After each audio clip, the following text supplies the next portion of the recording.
Keallan here from Mesa Fitness. Let's talk strict press or overhead press, okay? First things first, if we're not gonna do this Olympic weightlifting style, from the rack position, you always wanna pick it up and keep that wrist straight. So wrist stacked over elbow, okay? So, and by Olympic weightlifting position, I mean from the front rack, okay? So here, stance, I like to cue shoulder width apart, squeeze the glutes, keep the core tight. I see a lot of people go split stance. I don't like that for the reason of it. A lot of people tend to transfer their weight to that back foot, which causes them to arch that low back, okay? So wrist stacked over elbow, core's tight, squeeze in. From here, slightly drive the head back, push into my solid, most stable overhead position, which is where the arms are stacked directly over the shoulder. Where people go wrong is they open up the rib cage and arch the low back and finish out front here. Unstable, not good for the low back, okay?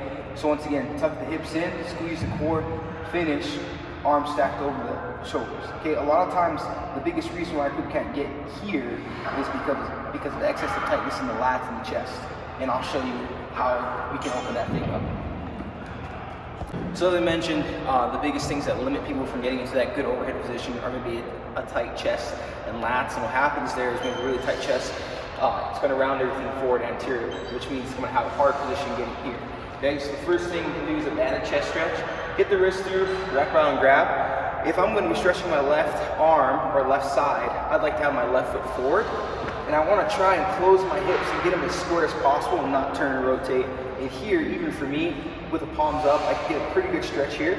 Okay, and then we say it takes 2 minutes to see change in soft tissue. So I can sit in that tough position for 2 minutes and breathe deeply, or if I can't, I can split it up into maybe 4 sets of 30 seconds, or 2 sets of 1 minute, okay? So stretch number 2 is actually for the lats itself. Some people I just call this a bench T-spine lat opener, okay? So what you're gonna do is you need a PVC pipe or something you can hold on to. We're gonna go palms up. I want grip to be probably just at shoulder width apart or slightly wider. What you're gonna do is get down to the knees, and I'll bring the elbows to the edge of the bench. Here what you can do is I'm going to walk back, so I want to drive my head through my arms, between my arms, but not hitting the bench. Biggest thing you want to start with here is tucking those hips in and keeping that core tight, just like we talked about in that overhead press position. And don't let the low back drop or extend and where hips rotate back, because that's the same position that we don't want to be in when we overhead press. So tuck the hips in, squeeze the core. From here, I'm going to try and sink back as best as I can. And even for me, this is tight. And here, I'm getting a really good lat stretch. Deep breaths in and out. Like I said before, 2 minutes, okay? So once again, make sure you actually tuck those hips in towards that belly button and close that rib cage, then sink back and open up the lats. And don't, once again, let it extend and open up, because then you're just compensating through the low back, which is what we were doing prior in the overhead position, which we don't want to do, okay? So the next 2 exercises I'm going to show you are actually activation movements. So I recommend that you do these 2 before maybe you're going to be doing shoulders or an overhead pressing movement that day. The other 2 stretches that I showed you, if you watch videos in the past where we have talked about a proper warm-up and dynamic warm-up, you don't want to be doing static stretches. So those other 2 stretches I showed you, those can be done. I would recommend at least 3 to 4 times a week, maybe after you're done with your session or on recovery days. So once again, do these 2 before you do an overhead press, because it's actually more activation and it's more of a dynamic warm-up. So, dumbbell pull over, super simple. Okay, get down so the upper back is on the bench press.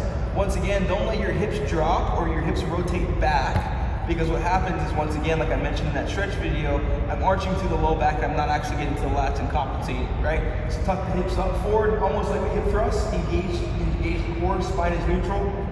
I'll take the dumbbells here, and from here, slowly release all the way back until I can get a really good stretch in those lats, squeeze the lats, and pull back up, okay? Once again, holding those hips tucked in, that core tight, that spine neutral the whole time, and stay here and not getting here, okay?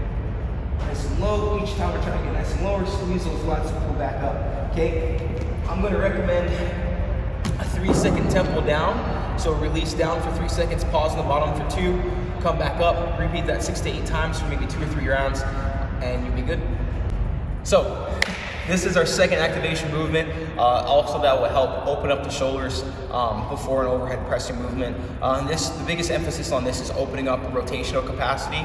Obviously, as we press overhead, you are getting external rotation through the shoulder. So we call these swimmer's rotations, okay? So we're gonna go ahead and get on the stomach. A lot of people naturally, I've seen clients always pick the feet up on this. Keep the feet down, okay? Squeeze the glutes. And I'm gonna start with my hands, my head down, chin tucked, hands behind the head, okay? My goal is to elevate my arms and my elbows as far off the floor the whole time, okay? So I'm gonna be here. I'm gonna reach out and extend up. Reach around. As I reach around, then I start to internally rotate. Now I'm gonna bring my hands as far up my back as possible without letting my elbows drop to the floor. And then from there, I just reverse that back. Extend back, nice and high. Externally rotate. Come all the way down. Return to the starting position. Repeat 5 times.